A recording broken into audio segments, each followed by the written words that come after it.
Pravimo, da je tudi v plesu zdravje. In ne vem, če ste vedeli, da prav na današnji dan, 29. aprila, obeležujemo Svetovni dan plesa. Slovenija je sicer ena manjših držav, vendar kljub temu velesila na plesnem področju. Ko se naši plesalci pojavijo na tekmovalnem parketu, vsi vedo, da velja na njih še kako računati. Enega zadnjih vrhunskih dosežkov so zabeležili slovenski rock'n'roll plesalci. Ni čudno, saj očitno vadijo že ob tej zgodnji uri. Pridružila se jim je Tanja! Ja, živjo, Katja. Mi že tukaj lep pozdrav gledalkam in pa gledalcem. Že pravzaprav ne samo vadimo, nastopamo. Ja.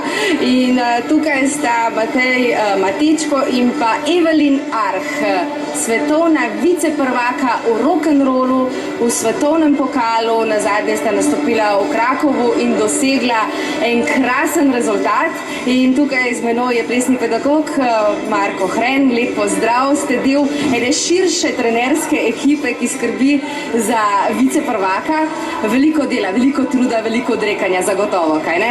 Ja, res je. Najprej dobro jutro, vsem, ki so že tako zgodaj po televizorju, mi pa tudi že v dvorani pridno vadimo in plešemo, kajti pred nami so že tudi novi plesni izzivi. Matej in Evelin sta z drugim mestom na svetovnem pokalu res skočila v sam svetovni vrh, še korak je samo do prvega mesta. In morda v tem letu, ki jo še čaka, morda dosežemo tudi kakšno prvo mesto. Vi ste tisti, ki skrbite za psihološko pripravo obeh tekmovalcev. Kaj je tisto, kar pravzaprav očara sodnike? Kaj je tisto, kar jih prepriča? Kje jih pripravljate?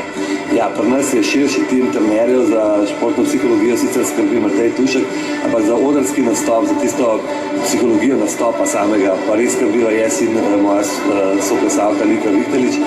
Gre namreč za to, da je vse skupaj se začne že zelo zgodaj, že na treningu. Učimo plesalce, kako nastopiti, kako očarati sodnike. Niso to samo plesne figure, akrobacije, kar so pri rock'n'rollu tipične, ampak gre za vso širšo zgodbo. Gre za pravi zgled od zgoraj do dol, oziroma glave do peta ali obratno.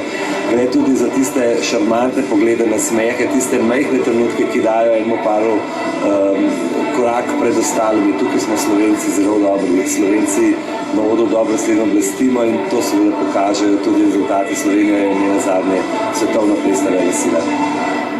Vidim, da sta že zaključila s koreografijo, malo se oddahnite. Ja. Pa ne samo ples, tudi kostum je izjemno pomemben, ne? To je tudi tisto, kar prepriča sodnike. Ja, tako kot pri mnogih estetskih športih, ritmična gimnastika, drsanje, kotalke in tako naprej, pri plesu seveda kostum tista prava stvar, ki na odru potem pusti en vtis. In Matej in Evelin sta za to tekmovanje, ki smo ga imeli v Krakovu, pripravili čisto nov kostum, v katerem, kot ste videli, prav blestita. In mislim, da je treba biti pri teh stvareh zelo pozoren, vedno mora biti ravno prav vsega, ne preveč in ne premalo. Matej, Evelin, ste se že nadihala.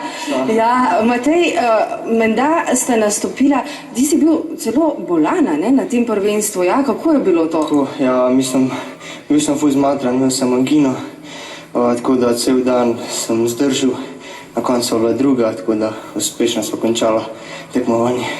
Evelin, povej nam, kako je to, ko stopiš pred sodnike, ko se prežgejo luči, ko se zasliši glasba, kako? Srce pospešeno bije, zagotovo? Ja, najprej sva bila ful živčna, ker je bilo prvo tekmovanje v starejših mladincih, pa sva nekako začela plesati, pa je šlo. In sta bila menda tudi kar sama presenečena, da sta dosegla kar drugo mesto?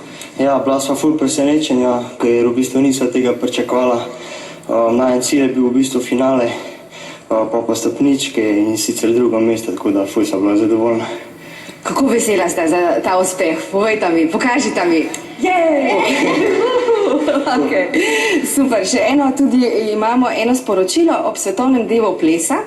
Vi ste pripravili tudi plesne zvezke za naše uporabnike Facebook strani, po oddaji jih podelimo, ampak kako se pa glasi sporočilo?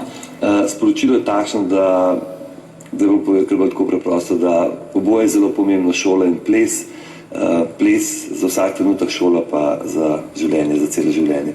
In zdaj te zvezke smo namenili, oziroma projekt je bil kot podporni projekt Zvezi prijateljev mladine, ker mi kot plesno mesto odpiramo vrata tudi tistim otrokom, ki jim starši z takšnega ali drugega razloga plesa ne morejo omogočiti, k nam pa lahko pridejo ne zdaj čisto vsi, ampak kar enih 50-60 na leto, pa jih le zapleše z nami.